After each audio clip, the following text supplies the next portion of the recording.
월요일 이 시간에는 매력 만점의 코너가 기다리고 있죠. 아름다운 미녀 전문가와 함께 아름다운 종목을 발굴해보는 발굴 미인주 시간입니다. 오늘도 하나대투증권 멘토스팀 윤다혜 연구원 모셨습니다. 안녕하세요. 안녕하세요. 네, 우리 아름다운 윤다혜 연구원과 마찬가지로 그동안 미인주들의 성적도 굉장히 예뻤다고 하는데요. 먼저 성적표부터 확인해보도록 하겠습니다.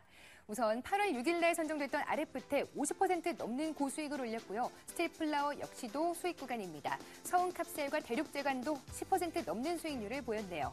또한 민호공업도 14%대의 고수익을 올렸고요. 대주전자 재료와 인프라웨어도 각각 수익 구간에 머물렀습니다. 예, 이렇게 쭉 소개를 받다 보니까 지난주에 소개를 받았던 인프라웨어 같은 경우에는 조금 안타까운 상황이 벌어지기도 했어요. 그동안 장중 최고가 기준으로는 물론 수익 구간에 머무는 흐름을 보여줬지만 지난주에는 코스닥이 좀 빠지면서 함께 좀 손절가를 이탈하는 흐름 보였거든요. 하지만 또 오늘장에는 급등을 하는 흐름 보여주고 있습니다. 이렇게 장중에 좀 7%대까지도 급등세 나오고 있는데 손절가를 이탈했다가 이렇게 급등하는 흐름, 과연 보유자들은 어떻게 대응해봐야 될까요? 네, 일단 지난주 시장이 조정을 받음과 동시에 동사의 주가가 많이 하락을 했습니다. 삼성전자 갤럭시 S 시리즈의 동사의 폴라리스 오피스가 채택이 되지 않을 거라는 소문이 장중에 퍼지면서 지난주에 20% 넘는 주가 하락을 경험을 했었는데요. 사실 실질적으로 삼성전자 갤럭시 S4 같은 경우는 내년 2월 정도 출시가 예정이 되어 있기 때문에 사실 시장에서 보기에는 동사의 폴라리스 오피스가 이미 탑재가 되지 않았을까라는 전망이 우세한 흐름입니다. 하지만 일단은 소문과 관련해서 기관의 매도로 좀 많은 흐름이 나왔기 때문에 손절가가 진입을 해서 포트폴리오 상에서는 제외를 하겠고요. 하지만 동사의 안드로이드 기반의 OS는 국내 확고한 MS 점유율 1위이기 때문에 추가적으로 지켜보도록 하겠습니다. 네, 인프라웨어 추가적인 상승 흐름이 나올 수는 있지만 그래도 손절가를 이탈했기 때문에 우선은 포트폴리오에서 제외한다는 전략 말씀해 주셨습니다. 그렇다면요, 이번 주에는 또 어떤 매력적인 종목을 미인주로 소개받을까요? 네, 이번 주에는 불안기에도 살아남을 수 있을 만큼 그런 안정적인 수익을 확보한 업체에 대해서 좀 소개를 해드리려고 하는데요. 종목은 CNS 자산관리입니다. 일단 올해 2배 정도 상승을 해서 아마 많은 투자자분들이 알고 계실 것 같습니다. 동사 같은 경우에는 시설 미화나 경비 등을 영위하는 빌딩 종합 관리 업체고요. 국내 MS 점유율로는 1위를 차지를 하고 있습니다. 2013년도도 불경기다라는 부분은 대부분 많은 사람들이 인식을 할 것 같고요. 그런 상황 속에서 안정적인 수익이 나오는 업체이기 때문에 금일 시간 소개를 해드리도록 하겠습니다. 일단은 대표적인 경기 방어주고요. 지난 9월에 체결한 미군 보안 시스템 관리 계약이 2015년까지 유지가 될 예정입니다. 매출액 기준으로는 한 630억 원으로 전체 매출액의 60% 넘는 비중을 차지할 수 있을 만큼 굉장히 큰 수주를 확보한 상태고요. 2014년도 수익은 어느 정도 확보가 되었다라고 보고 있습니다. 이제 또 하나의 모멘텀 같은 경우는 인천 경제자유구역 내에 HT건설과 관련된 마스터 플랜이 발표된 내용인데요. 이거 같은 경우는 일단 내년부터 일단 11개 선도 사업을 시작으로 300조 원이 넘게 투입이 되는 대규모 플랜이 시작될 예정입니다.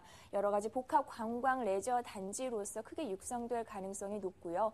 최근에 카지노 업체들 중국인 수요와 맞물려서 굉장히 높은 인기를 나타내고 있는데요. 아무래도 동사 같은 경우에도 실질적으로 16% 정도 지분 투자가 진행이 되어 있고요. 추가적으로 이러한 어떤 마스터 플랜이 완료가 된다면 동사가 빌딩 관리 업체로 선정이 될 그럴 가능성도 굉장히 높은 부분입니다.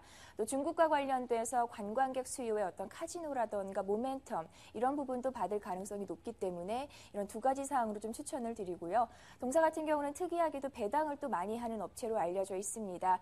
올해 상반기에도 175원 정도 배당을 실시를 했고요. 일단 하반기에도 200원 이상의 배당을 실시할 가능성이 높기 때문에 연말 시즌을 앞두고 배당주 차원에서 접근하셔도 굉장히 좋다라고 말씀을 드리고 싶습니다.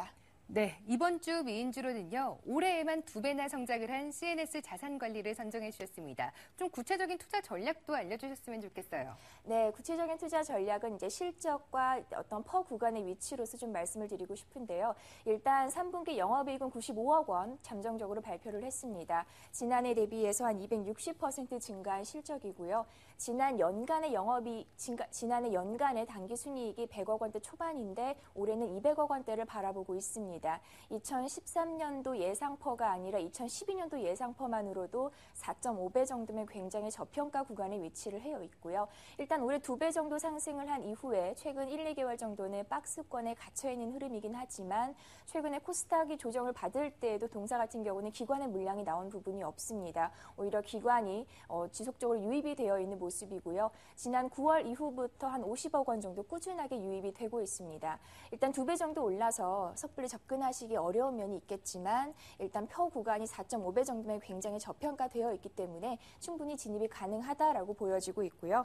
일단 매수가는 5,300원 근접하면 접근하셔도 좋다라고 보고 있고요. 매도가는 10,000원 그리고 손절가는 4,500원을 제시해드리도록 하겠습니다. 네, CNS 자산관리 목표가 같은 경우에는 현 주가의 거의 2배 수준인 10,000원을 제시해 주셨어요. 네. 게다가 이 거래일 연속 거의 2%대 강세가 나오고 있는데 CNS 자산관리도 계속해서 좋은 흐름 좀 기대 좀 해보도록 하겠습니다.